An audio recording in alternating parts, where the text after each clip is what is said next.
ಭಾಳ ದಿವಸದಿಂದ ಭಾರತೀಯ ಜನತಾ ಪಕ್ಷದ ಎಲ್ಲ ಕಾರ್ಯಕರ್ತರಲ್ಲಿ ಒಂದು ಗೊಂದಲದ ವಾತಾವರಣ.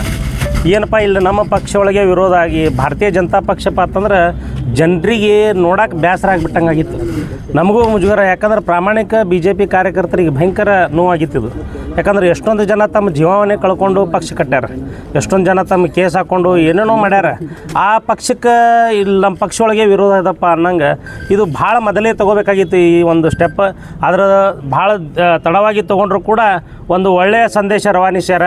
ಯಾಕಂದ್ರೆ ಇದು ನಮ್ಮ ಭಾರತೀಯ ಜನತಾ ಪಕ್ಷ ಶಿಸ್ತಿನ ಪಕ್ಷ.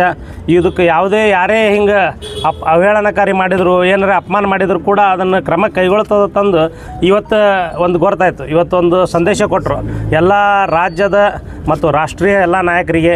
ಇವತ್ತು ನರೇಂದ್ರ ಮೋದಿಜಿ ಇರ್ಬೋದು, ಅಮಿತ್ ಶಾ ಇರ್ಬೋದು, JP ನಡ್ಡಾ ಇರ್ಬೋದು, ಇವತ್ತು ನಮ್ಮ ರಾಜ್ಯದ BY ವಿಜೇಂದ್ರಣ್ಣ ಇರ್ಬೋದು, ಯಡಿಯೂರಪ್ಪನವ್ರು ಇರ್ಬೋದು, ಅನೇಕ ಎಲ್ಲ ಪಕ್ಷದ ಹಿರಿಯರು ಕೂಡಿ ಒಂದು ಒಳ್ಳೆಯ ವಿಚಾರ ಮಾಡ್ಯಾರ. ಯಾಕಂದ್ರೆ ಇಲ್ಲಿ ಏನಾಗಿಬಿಟ್ಟಿತ್ತು ಬಿಜಾಪುರನಾಗ ಅಂದ್ರೆ ಎಲ್ಲ ಹೊಂದಾಣಿಕೆ ರಾಜಕಾರಣ. ಈ ಯಾರೇ ಹೇಳಕ್ಕೆ ಹೋದ್ರಪ್ಪ ಅಂತಂದ್ರೆ ಉಲ್ಟಾ ಅವ್ರ ಮೇಲೆ ಬ್ಲೇಮ್ ಮಾಡುವಂಥ ಒಂದು ಪರಿಸ್ಥಿತಿ. ಇವರು ಯಾವ ಪಕ್ಷಕ್ಕೆ ಹೋಗಿ ಬಂದರು ಏನು ಸುದ್ದಿ, ಮತ್ತು ಹೊಳ್ಳೆ ಭಾರತೀಯ ಜನತಾ ಪಕ್ಷಕ್ಕೆ ಬಂದು ಮತ್ತು ಹೊಳ್ಳೆ ಇಲ್ಲೇ ಒಂದು ಗೊಂದಲ ಸೃಷ್ಟಿ ಮಾಡುವಂಥದ್ದು. ಇವತ್ತು ನೋಡ್ರಿ, ಇವತ್ತು ಸಿದ್ದರಾಮಯ್ಯವ್ರ ವಿರುದ್ಧ ಒಂದು ಮೂಢ ಹಗರಣ ಬಂದಿತ್ತು. ಅದನ್ನು ಯುಟಿಲೈಸ್ ಮಾಡ್ಕೊಳ್ಳೋದು ಬಿಟ್ಟು ಅದನ್ನು ಉಲ್ಟಾ ಅದನ್ನು ವಕಫತ್ ಅನ್ನೋ ಒಂದು ಏನೋ ಒಂದು ಏನು ಕಾಂಗ್ರೆಸ್ದವ್ರು ಏನು ಬಿಸ್ಕಿಟ್ ಹಾಕಿದ್ರು ಅದರ ಪ್ರಕಾರ ಇಲ್ಲಿ ಚಾಲು ಆಗಿಬಿಡ್ತು. ಯಾಕಂದ್ರೆ ಇಲ್ಲಿಕ್ಕಿಂತ ಹೆಚ್ಚಿಗೆ ಆಸ್ತಿ ವಕಫದು ಬೀದರ್ ಒಳಗದವು. ಇಲ್ಲೇ ಬಂದು ಜಮೀರ್ ಅಹಮದ್ ಖಾನ್ ಇದೊಂದು ಸುಪಾರಿ ಕೊಟ್ಟರವ್ರು, ಭಾರತೀಯ ಜನತಾ ಪಕ್ಷ ಮುಗಿಸಿಬಿಡಬೇಕು ಅನ್ನುವಂಥದ್ದು ಒಂದು ಕಾಂಗ್ರೆಸ್ ನಾಯಕರೇನು ಷಡ್ಯಂತ್ರ ಇತ್ತು. ಅದನ್ನು ಇವತ್ತು ಈ ಪೂರ್ಣ ದಂಡಿಗೆ ಹಚ್ಚಿದ್ರು.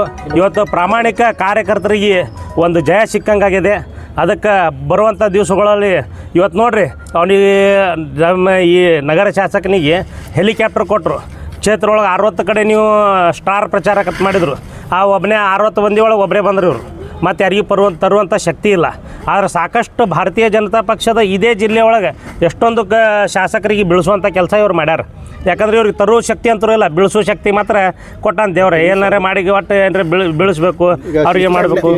ಸ್ವಾಗತ ಮಾಡ್ತೀರಿ? ಉಚ್ಚಾಟನೆಗೆ ನಾವು ಸಂಪೂರ್ಣವಾಗಿ ಸ್ವಾಗತ ಮಾಡ್ತೀವಿ. ಭಾರತೀಯ ಜನತಾ ಪಕ್ಷದ ಏನು ಇದಕ್ಕೆ ಬಲಿದಾನ ನೀಡಿದಂಥ ಆತ್ಮಗಳಿಗೂ ಶಾಂತಿ ಸಿಕ್ತಿ.